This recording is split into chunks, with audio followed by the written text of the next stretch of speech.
이 시간 수요예배를 통해 하나님께서 우리에게 주신 말씀은 말라기 3장 7에서 18절까지의 말씀입니다. 말라기 3장 7에서 18절까지의 말씀, 구약 성경 1330면쯤에 있습니다. 말라기 3장 7에서 18절까지의 말씀입니다. 다 찾으셨으면 교독하시고 마지막 절은 같이 읽겠습니다. 만군의 여호와가 이르노라, 너희 조상들의 날로부터 너희가 나의 규례를 떠나 지키지 아니하였도다. 그런즉 내게로 돌아오라. 그리하면 나도 너희에게로 돌아가리라 하였더니 너희가 이르기를 우리가 어떻게 하여야 돌아가리이까 하는도다. 사람이 어찌 하나님의 것을 도둑질하겠느냐. 그러나 너희는 나의 것을 도둑질하고도 말하기를 우리가 어떻게 주의 것을 도둑질하였나이까 하는도다. 이는 곧 11조와 봉헌물이라. 너희 곧 온 나라가 나의 것을 도둑질하였으므로 너희가 저주를 받았느니라. 만군의 여호와가 이르노라, 너희의 온전한 11조를 창고에 들여 나의 집에 양식이 있게 하고 그것으로 나를 시험하여 내가 하늘 문을 열고 너희에게 복을 쌓을 곳이 없도록 붙지 아니하나 보라. 만군의 여호와가 이르노라, 내가 너희를 위하여 메뚜기를 금하여 너희 토지 소산을 먹어 없애지 못하게 하며 너희 밭에 포도나무 열매가 기한 전에 떨어지지 않게 하리니 너희 땅이 아름다워짐으로 모든 이방인들이 너희를 복되다 하리라. 만군의 여호와의 말이니라. 여호와가 이르노라, 너희가 완악한 말로 나를 대적하고도 이르기를 우리가 무슨 말로 주를 대적하였나이까 하는도다. 이는 너희가 말하기를 하나님을 섬기는 것이 헛되니 만군의 여호와 앞에서 그 명령을 지키며 슬프게 행하는 것이 무엇이 유익하리요. 지금 우리는 교만한 자가 복되다 하며 악을 행하는 자가 번성하며 하나님을 시험하는 자가 화를 면한다 하노라 함이라. 그때 여호와를 경외하는 자들이 피차에 말하매 여호와께서 그것을 분명히 들으시고 여호와를 경외하는 자와 그 이름을 존중히 여기는 자를 위하여 여호와 앞에 있는 기념책에 기록하셨느니라. 만군의 여호와가 이르노라, 나는 내가 정한 날에 그들을 나의 특별한 소유로 삼을 것이요 또 사람이 자기를 섬기는 아들을 아낀같이 내가 그들을 아끼리니. 다 함께 그때 너희가 돌아와서 의인과 악인을 분별하고 하나님을 섬기는 자와 섬기지 아니하는 자를 분별하리라. 아멘. 우리가 초등학교 나이가 드신 분들은 이제 국민학교 시절에 학교에서 슬기로운 생활이라는 과목으로 공부를 해 보신 적이 있을 것입니다. 거기에서는 우리가 이 세상을 일상생활을 살아가는 데 있어서 어떻게 살아가야 하는지에 대한 아주 간단한 기초적인 에티켓들 그리고 꿀팁들이 담겨 있었습니다.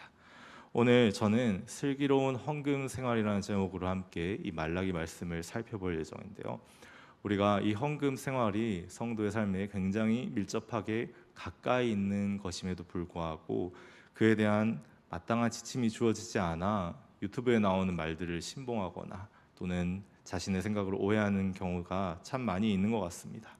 먼저 그 모든 오해의 출발은 돈에 대한 우리의 오해에서 출발한다는 것을 말씀드리고 싶습니다.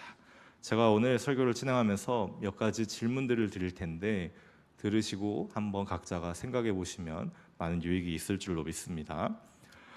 사랑하는 성도 여러분, 돈은 중요합니까? 네, 마음속으로 대답해도 되는데 입술로 얘기해 주셔서 감사합니다. 네, 아니오로 답이 가능하겠죠. 결론부터 말씀드리자면 돈은 중요합니다. 돈은 많을 필요는 없지만 없어서는 안 됩니다. 돈은 있어야 합니다. 돈으로 밥도 먹고 월세도 내고 관리비도 내고 기름값도 쓰고 애들 학교 학원도 보내고요. 혹시라도 아플 때 병원비로도 쓸 수 있습니다. 같은 액수여도 그 생활비를 어떻게 얼마나 지혜롭게 운영하느냐에 따라서 그 가정의 살림의 수준이 달라집니다. 안정된 삶을 지켜내는 데 있어 돈은 너무나 필수적입니다. 반대로 생활비가 부족해서 의식주가 결여된 사람은 어떻습니까? 그 사람은 처음엔 남들에게 어쩔 수 없이 돈을 빌리러 다니고 얻어먹을 수밖에 없겠죠. 자신의 건강과 신용을 그 과정에서 잃어갑니다. 점점 피폐해집니다. 그럼에도 필요한 돈을 채우지 못하면 어떻게 되겠죠? 그러면 도무지 감당할 수 없는 위험한 하이 리스크의 일에 손을 대게 됩니다. 점점 험한 일을 하게 됩니다. 그럼에도 그 가난이 해결되지 않는다면 종국에는 병들거나 내지는 심각한 범죄에 빠지는 그런 유혹을 마주하게 될 것입니다. 그리고 그 삶이 그러한 과정을 통해서 완전히 파괴되게 되는 것이죠. 돈이 없어서 생기는 일이라고 우리는 말하곤 합니다. 성경은 부자와 빈자의 재물에 대해서 이렇게 증언하고 있습니다. 우리가 다 함께 잠언 10장 15절 말씀을 함께 읽어보겠습니다. 시작. 부자의 재물은 그의 견고한 성이요 가난한 자의 궁핍은 그의 멸망이니라. 아멘. 네, 참으로 진리의 말씀이죠. 부자의 재물은 그를 좋은 환경에서 살게 해주는 정도의 유익을 줍니다. 더 좋은 음식을 먹게 해주고요, 더 좋은 옷을 입게 해줍니다. 더 좋은 집에서 살게 해줍니다. 그리고 가난한 자의 궁핍은 그의 생명과 직결되어 있습니다. 근데 이 말씀은 혼자가 아니고 짝꿍이 있습니다. 같이 다니는 짝꿍이 있어요. 이 15절의 짝꿍은 뒤에 따라오는 16절인데요. 우리가 이 16절 말씀도 다 같이 한번 읽어봐야겠죠. 준비 시작. 의인의 수고는 생명에 이르고 악인의 소득은 죄에 이르느니라. 이 잠언 10장 15, 16절의 말씀은 평행법이라는 문학 기법으로 쓰여졌는데, 즉 의도적으로 두 문장은 연결되어 있다는 것입니다. 의도적으로 붙어서 상호의 개념을 보완하는 역할을 하고 있습니다.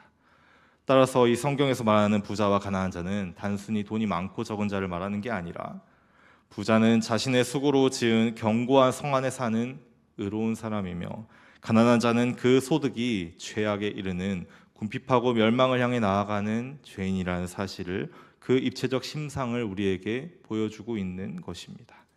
그렇다면 의로움과 죄, 부와 가난이 대체 어떠한 상관관계가 있는 것일까요? 먼저 우리는 우리가 잘못 알고 있는 개념부터 고치면서 나아갈 필요가 있습니다. 바로 돈의 액수, 출처, 사용 방식이 부유함과 가지고 있는 상관관계를 살펴봐야 합니다. 사랑하는 성도 여러분, 돈이 많으면 부유한 겁니까? 왜 대답을 안 하시죠? 네, 돈이 많으면 부유한 것입니까? 금액과 부유함은 별개의 개념입니다. 이것을 받아들이지 못하는 사람들도 있는데, 분명하게 돈의 액수가 바로 부유함이 되진 않습니다. 누가복음 12장 15절에서 19절 말씀입니다. 그들에게 이르시되 삼가 모든 탐심을 물리치라. 사람의 생명이 그 소유의 넉넉한 데 있지 아니하니라 하시고, 벌써 말씀하셨죠. 또 비유로 그들에게 말하여 이르시되 한 부자가 그 밭에 소출이 풍성하매 마음속에 생각하여 이르되 내가 곡식 쌓아둘 곳이 없으니 어찌할까 하고, 또 이르되 내가 이렇게 해야겠다. 내 곡간을 헐고 더 크게 짓고 내 모든 곡식과 물건을 거기 쌓아두리라.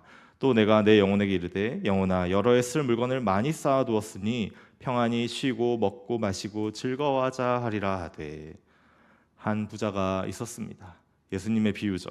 그는 올해 농사가 너무 잘 되어서 곡식을 쌓아둘 곳이 없을 정도였습니다. 가진 게 참 많았습니다. 계좌에 돈이 넘쳐 흘렀습니다. 몇 년 동안 일 안 하고 놀고 먹을 수 있을 만큼 많이 있었습니다. 그러니 지금 있는 곡간으로는 그 수확량을 다 수용할 수 없어서 더 큰 곡간을 지어서 농작물을 보관하고 호화로운 삶을 살 계획을 수립했습니다. 이 즐거움은 단순히 이 부자 자신의 몸과 육신뿐 아니라, 이 본문에서 뭐라고 하고 있죠? 그의 영혼까지도 감동하게 만드는 깊고 풍성한 즐거움이었습니다. 이 부자에겐 그 재물이 많은 것이 단순히 많이 먹고 잘 사는 정도가 아니라 그 영혼까지 즐거워할 정도로 전심으로 기뻐하는 계기였습니다. 그러나 하나님께서는 그를 향해 말하십니다. 누가복음 12장 20절에서 21절입니다. 하나님이 이르시되 어리석은 자여, 오늘 밤에 내 영혼을 도로 찾으리니 그러면 내 준비한 것이 누구의 것이 되겠느냐 하셨으니, 자기를 위하여 재물을 쌓아두고 하나님께 대하여 부어하지 못한 자가 이와 같으니라. 어리석은 자라고 부르시며 오늘 밤 내 영혼을 도로 찾아갈 텐데 그럼 내 준비한 재물은 누구의 것이 되겠냐고 물으십니다. 한마디로 돈은 넘쳐나는데 쓰지를 못한다면 그가 부유하다고 말할 수 없는 것입니다.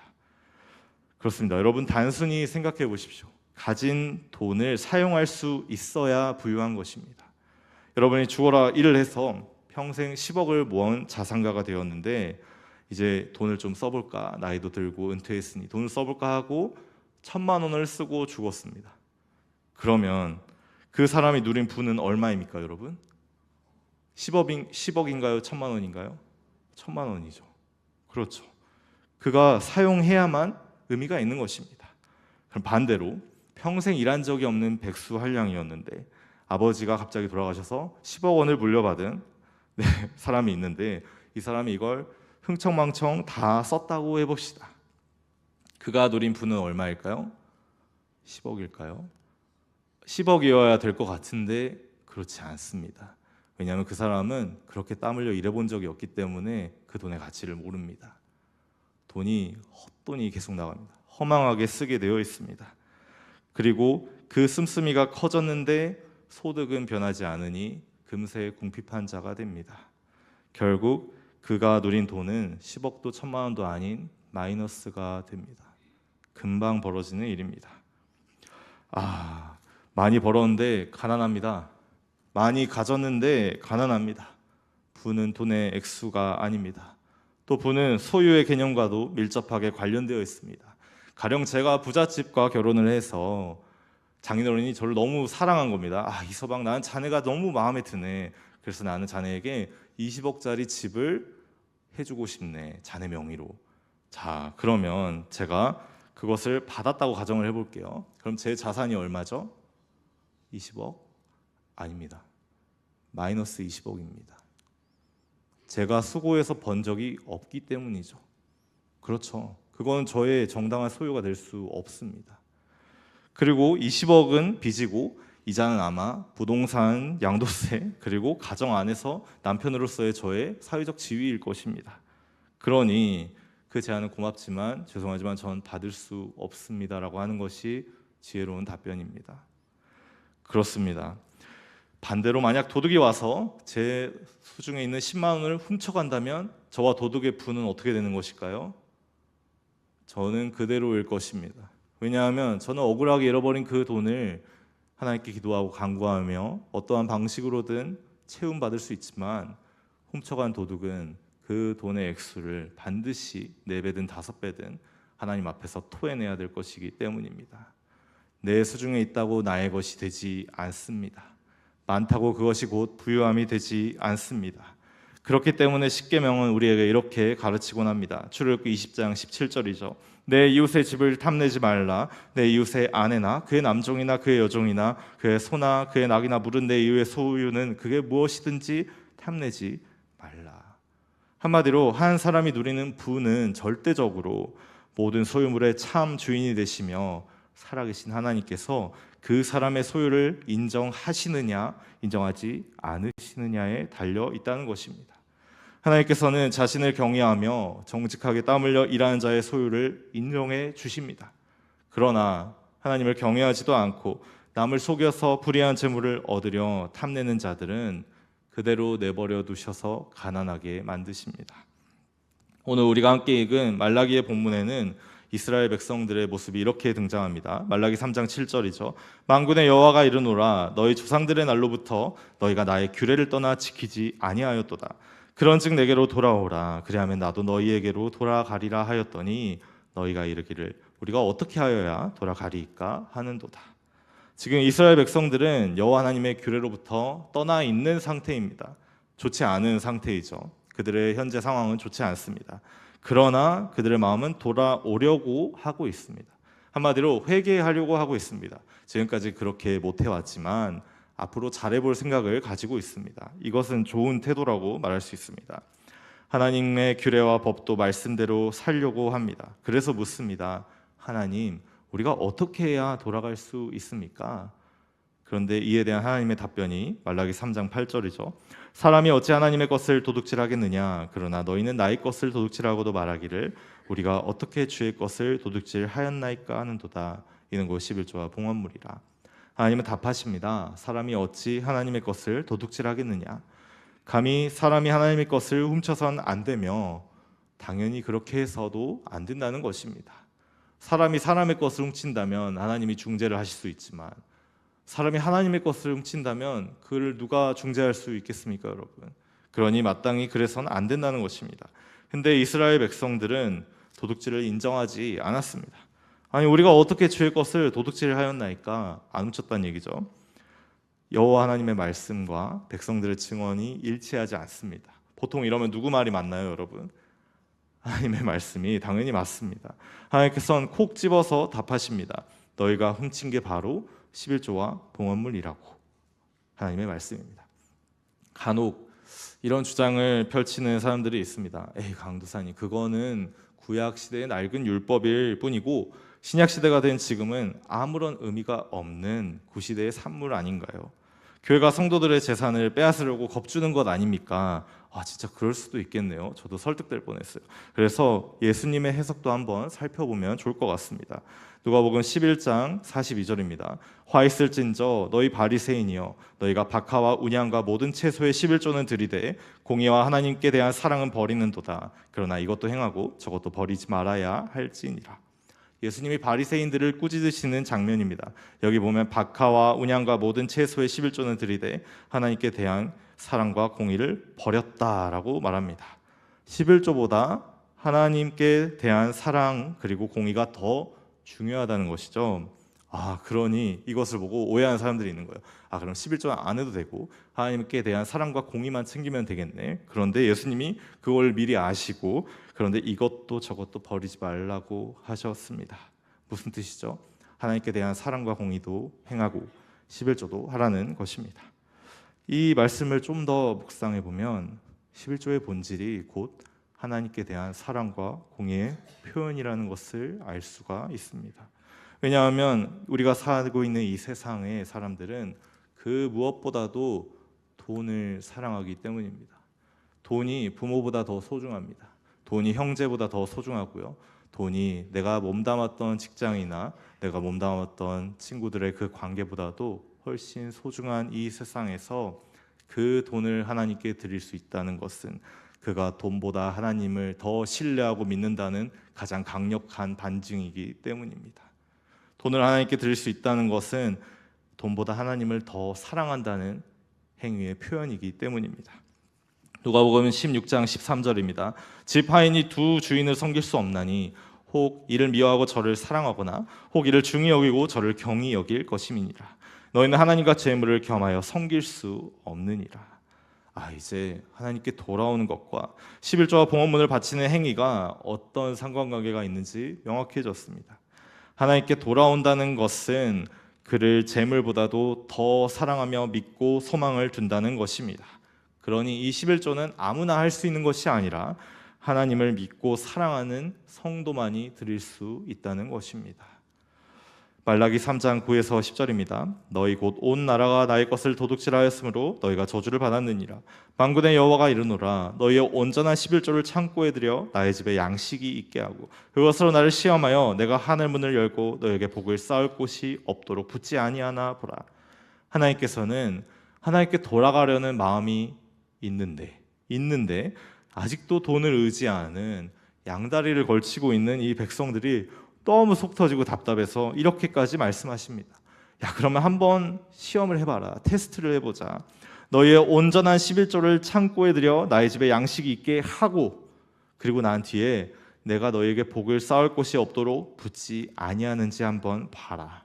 이 말은 무슨 뜻이죠? 우리가 온전한 11조를 드린다면 하나님께서는 하늘 문을 열고 쌓을 수도 없을 만큼 큰 복을 주시겠다는 것입니다. 굉장히 중요한 키워드가 등장했죠. 온전한 11조. 이 말은 무슨 뜻입니까? 온전하지 않은 11조도 있다라는 의미입니다. 대체 그게 뭘까? 먼저 11조를 한번 살펴봅시다. 11조는 말 그대로 내 소득의 10분의 1을 하나님께 드리는 것입니다. 그러면 어떤 기준으로 11조를 드려야 하는가? 레위기 27장 32절입니다. 모든 소나 양의 11조는 목자의 지팡이 아래로 통과하는 것의 10번째 것마다 여호와의 성물이 되리라. 이 본문은 11조로 바칠 짐승을 선별하는 방식에 대해 다루고 있습니다. 11조를 바칠 때가 되면 목자의 지팡이 아래로 통과하는 것의 10번째마다, 즉 새로 태어난 양이 100마리 있다고 가정을 하면 목자가 지팡이를 이렇게 들고 계수를 할 때 아래로 지나가는 10번, 20번, 30번, 40번, 50번 이렇게 10마리를 뽑아서 하나님께 드리는 11조로 구별한다는 것입니다. 그러면 그 양은 크던 작던 암놈이든 순놈이든 하나님의 것이 됩니다. 매우 공정한 방식으로 주님이 정해주신 것이죠. 가령 나의 소득이 월 300이면 11조는 얼마입니까, 여러분? 오늘날엔 더 명확하죠? 그냥 30입니다. 10분의 1이니까. 그런데 여기서 문제가 생겼습니다. 아까워하는 백성들이 생기기 시작한 것입니다.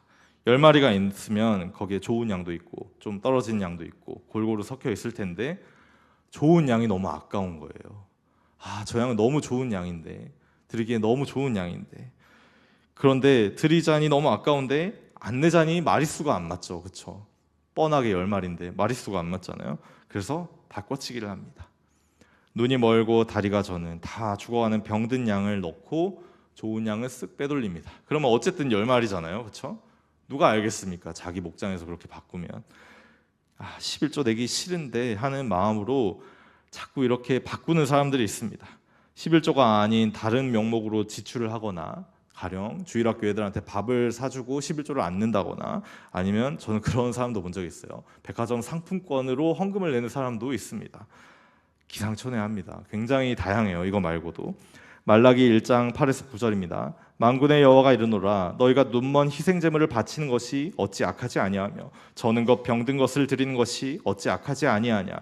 이제 그것을 너희 총독에게 드려보라. 그가 너를 기뻐하겠으며 너를 받아 주겠느냐. 만군의 여호와가 이르노라, 너희는 나 하나님께 은혜를 구하면서 우리를 불쌍히 여기소서 하여 보라. 너희가 이같이 행하였으니 내가 너희 중 하나인들 받겠느냐. 하나님께서는 말씀하십니다. 악하다고, 나쁘다고. 왜 악하냐? 그럴 수도 있는 거 아닌가요? 그게 왜 악하죠? 했을 때, 그걸 너네 총독한테 맞춰봐라. 그가 너를 기뻐하고 받아주겠냐? 여러분, 만약에 여러분이 대한민국 정부에 납세할 때 백화점 상품권으로 납세하면 받아주십니까? 당연히 받아주지 않죠. 먹을 것으로 드리면 받아주나요? 당연히 받아주지 않습니다. 근데 왜 하나님께는 그렇게 함부로 대할 수 있는 것일까요? 이 땅의 정부나 권력자들은 무섭고 하나님은 만만하게 생각하니까 그런 것 아닌가요? 그것이야말로 주님을 무시하는 것입니다. 그래서 하나님께서는 그렇게 온전하지 않은 11조와 헌금을 바치는 자들의 기도마저도 가증하다고 말씀하십니다. 은혜를 구하면서 우리를 불쌍히 여기소서라고 하는 이 기도의 텍스트에는 아무 문제가 없어요. 정말 모범적인 기도입니다. 그렇죠? 그런데 엉망인 헌금 생활은 그 기도와 전혀 어울리지 않는다는 것입니다. 말라기 1장 10절입니다. 만군의 여호와가 이르노라, 너희가 내 제단 위에 헛되이 불사르지 못하게 하기 위하여 너희 중에 성전문을 닫을 자가 있었으면 좋겠도다. 내가 너희를 기뻐하지 아니하며 너희가 손으로 드리는 것을 받지도 아니하리라. 우리도 누군가 돈 주면서 굉장히 유세 부리면 됐어, 주지 마 라고 말할 때가 있지 않습니까? 치사하다, 주지 마 라고 말할 때가 있지 않습니까? 하나님께서도 됐어, 이럴 거면 그냥 제사도 하지 말고 성전 문도 닫아라. 그까지 제사 나 안 받으면 그만이야 라고 하시는 겁니다. 여러분, 누가 11조를 한 해 만해의 관점으로만 우리가 생각할 때가 많습니다. 저 사람은 하고 저 사람은 안 하네, 이 사람은 내고 저 사람은 안 내네. 그런데 이 관점의 시야를 좀 더 넓혀보면 어떤 묵상을 할 수 있는가? 저 사람은 왜 11조를 안 할까라는 생각보단 하나님께서는 왜 저 사람에게 11조를 안 받으실까라는 생각을 할 수 있어야 합니다. 왜냐하면 하나님께서는 우리가 낸다고 해서 다 받으시는 분이 아니시기 때문입니다. 신명기 23장 18절입니다. 창기가 번 돈과 개 같은 자의 소득은 어떤 서원하는 일로든지 내 하나님 여호와의 전에 가져오지 말라. 이 둘은 다 내 하나님 여호와께 가증한 것임이니라. 하나님께서는 더러운 돈은 절대 받지 않으시며 성전에 갖고 오지도 말라고 하십니다. 이 같은 원리를 축소 적용하면 합당하지 않은 마음으로 무슨 거지한테 적선하듯이 헌금 드리는 것은 다 무익하다는 것입니다. 헌금도 11조도 감사하는 마음으로 하나님께 드려야만 의미가 있습니다. 그렇다면 대체 왜 사람들은 온전하지 않은 11조를 드리거나 그것조차 드리지 않는 것일까요? 신명기 8장 17절입니다. 그러나 내가 마음에 이르기를 내 능력과 내 손의 힘으로 내가 이 재물을 얻었다 말할 것이라. 나의 재산 형성 과정에서 하나님의 몫이 없다고 생각하기 때문에 온전하지 않은 11조를 드리거나 내지 않는 것입니다. 내가 이래서 번 돈인데 그게 왜 하나님 것이냐, 왜 하나님께 드려야 하냐라고 생각하기 때문이 그렇습니다. 다시 말하면 안 믿는 거죠. 하나님을 믿지 않습니다. 사실 지금 우리가 갖고 있는 부와 재물들은 다 하나님께서 주시고 허락하신 것입니다, 여러분. 하나님께서 우리에게 대한민국이라는 나라, 자유와 권리, 직장과 소득, 일할 수 있는 안전한 경제 환경, 우리의 의식주까지도 다 허락해 주셨는데 인간의 간사한 마음이 인정하지 않을 뿐입니다. 말라기 3장 11절에서 12절입니다. 만군의 여호와가 이르노라 내가 너희를 위하여 메뚜기를 금하여 너희 토지 수산을 먹여 없애지 못하게 하며 너희 밭에 포도나무 열매가 기한 전에 떨어지지 않게 하리니 너희 땅이 아름다워짐으로 모든 이방인들이 너희를 복되다 하리라. 만군의 여호와의 말이니라. 성도 여러분, 하나님께서는 그 11절을 통해서 성전의 제사장, 레위, 문지기, 찬양대 등 이 성전 종사자들을 먹이셨습니다. 사실 그냥 하나님께서 그들에게 복 주시고 직접 곡식 주셔서 먹이셔도 아무 문제가 없습니다. 그렇지 않습니까? 그런데 굳이 11조를 받으시는 이유는 여러분에게 복 주시려고 공의로운 명분을 쌓길 원하시기 때문입니다. 예수를 전혀 안 믿는 사람들조차도 교회나 그 교회 목회자들이나 섬기는 사람들을 선대할 때가 종종 있습니다. 그들이 복음의 정확한 내용은 몰라도 그들의 양심은 본능적으로 알고 있는 것이죠. 하나님께 선대해야 내가 복 받는다는 사실을 말입니다. 안 믿는 사람들도 이렇게 슬며시 눈치채고 하고 있는데 예수 믿는 성도가 복과 은혜를 리베이트로 돌려주시고자 안달이 난 이 하나님의 선하신 의도를 눈치채지 못해서야 되겠습니까? 로마서 8장 32절 말씀입니다. 자기 아들을 아끼지 아니하시고 우리 모든 사람을 위하여 내주신 이가 어찌 그 아들과 함께 모든 것을 우리에게 주시지 아니하겠느냐. 그리고 무엇보다도 우리가 하나님께 드려야 할 것들 중에서 물질과 돈은 지극히 기초적이고 아주 작은 부분에 불과합니다. 하나님께서는 자기의 독생자 예수 그리스도의 살과 피를 우리를 위해서 친히 주셨는데 우리도 마땅히 주님 앞에 우리의 육신과 삶을 바쳐 드려야 하는 것 아닌가요? 로마서 12장 1절입니다. 그러므로 형제들아 내가 하나님의 모든 자비하심으로 너희를 권하노니 너희 몸을 하나님이 기뻐하시는 거룩한 산 제물로 드리라. 이는 너희가 드릴 영적 예배니라. 사랑하는 성도 여러분, 하나님께서는 우리의 물질과 몸, 생명과 삶의 참 주관자가 되십니다. 죄로 인해 마땅히 죽을 우리를 살리시기 위해서 자기 자신을 다 드리셨습니다. 주님이 우리 소득의 전부를 달라고 해도 우리가 할 말이 없을 텐데 온전한 11조를 감사하며 드리지 못해서는 안 된다는 것입니다. 말라기 3장 13절에서 15절입니다. 여호와가 이르노라 너희가 완악한 말로 나를 대적하고도 이르기를 우리가 무슨 말로 주를 대적하였나 한도다. 이는 너희가 말하기를 하나님 섬기는 것이 헛되니 만군의 여호와 앞에서 명령을 지키며 슬프게 행하는 것이 무엇이 유익하리요. 지금 우리는 교만한 자가 복되다 하며 악을 행하는 자가 번성하며 하나님을 시험하는 자가 화를 면한다 하노라 함이라. 사람의 마음은 연약해서 교만하고 나쁜 놈들은 11조 한 푼도 안 내고 잘 먹고 잘 사는데 예수 안 믿어도 잘 나가는데 라고 불평합니다. 하나님을 섬기는 게 다 헛수고라고 그 율법을 지키는 일이 슬프게 행하는 것이라 평가절하합니다. 그러나 여러분, 돈은 영혼을 구원할 권세가 전혀 없습니다. 악인의 소득은 심지어 죄에 이를 뿐입니다. 그러나 여호와를 경외하는 자들은 그렇게 생각하지 않습니다. 말라기 3장 16절에서 18절입니다. 그때 여호와를 경외하는 자들이 피차에 말하며 여호와께서 그것을 분명히 들으시고 여호와를 경외하는 자와 그 이름을 존중히 여기는 자를 위해 여호와 앞에 있는 기념지에 기록하셨느니라. 만군의 여호와가 이르노라 나는 내가 정한 날에 그들을 나의 특별한 소유로 삼을 것이요 또 사람이 자기를 섬기는 아들을 아낌같이 내가 그들을 아끼리니 그때 너희가 돌아와서 의인과 악인을 분별하고 하나님을 섬기는 자와 섬기지 아니하는 자를 분별하리라.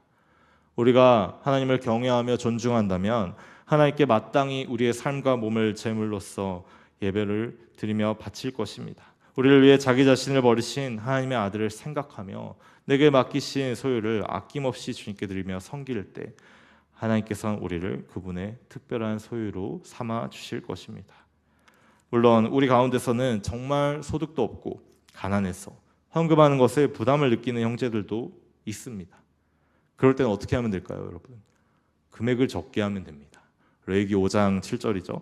만일 그의 힘이 어린 양을 바치는 데 미치지 못하면 그 지은 죄를 속죄하기 위해 산비둘기 2마리나 집비둘기 새끼 2마리를 여호와께 가져가되 하나는 속죄제를 잡고 하나는 번제물을 삼아. 강호사님, 저는 소득도 없고 너무 가난해서 매주 10,000원씩 헌금할 형편이 안 됩니다. 그렇다면 감사하는 마음으로 5,000원만 하십시오. 5,000원을 낼 형편도 안 됩니다. 그럼 감사하는 마음으로 1,000원만 하시면 됩니다. 그럼 1,000원 할 형편도 저는 안 되는데요. 500원만 하세요. 500원도 못 내겠어요. 50원만 하세요. 네, 50원도 못 내겠어요. 10원이라도 하십시오, 여러분. 제발. 네, 제발 그렇게 하십시오. 11조는 소득의 퍼센티지라 기준이 명확하지만 다른 헌금들은 자원하는 마음, 감사하는 마음으로 드리면 되는 것입니다. 어렵지 않습니다. 다만 마음만을 체크하면 되는 것입니다. 고린도후서 9장 7절입니다. 각각 그 마음에 정한 대로 할 것이요 인색함으로나 억지로 하지 말지니 하나님은 즐겨내는 자를 사랑하시느니라. 정한 대로, 그러니까 금액은 상관이 없는데 인색함이나 억지로 하지 말라고 하십니다. 즐겨내는 자, 즐거워하며 내는 자를 사랑하신다고 말씀하십니다. 사랑하는 성도 여러분, 하나님을 경외하는 마음이 하나도 없이 욕하면서 낸 헌금 500억이 있다고 가정을 해봅시다. 근데 그 500억보다 하나님을 진정 경외하며 즐거워한 마음으로 낸 500원이 더 많은 선한 일을 할 수 있습니다. 보리떡 5개와 물고기 2마리로도 수천 명을 먹이신 하나님께서, 아무것도 없는 하늘에서 만나와 메추라기를 내리신 하나님께서 그까지 돈의 액수라는 제약 조건 때문에 그분의 일을 못하시지 않습니다.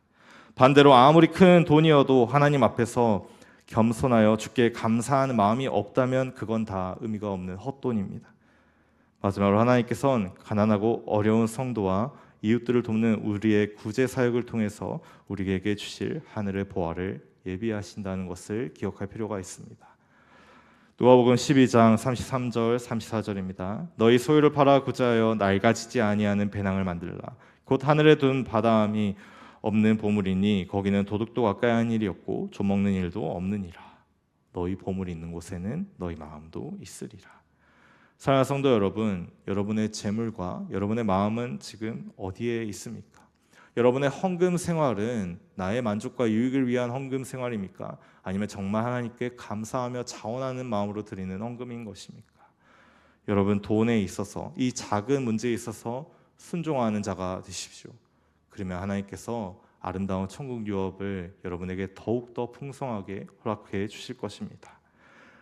이 땅에 보이는 재물들, 눈에 보이는 재물과 계좌 잔액이 아니라 그 재물을 진정 가치 있게 하시는 하나님을 바라보며 감사하는 마음으로 하늘과 땅의 예물을 쌓아가는 저와 여러분이 되시길 소망합니다.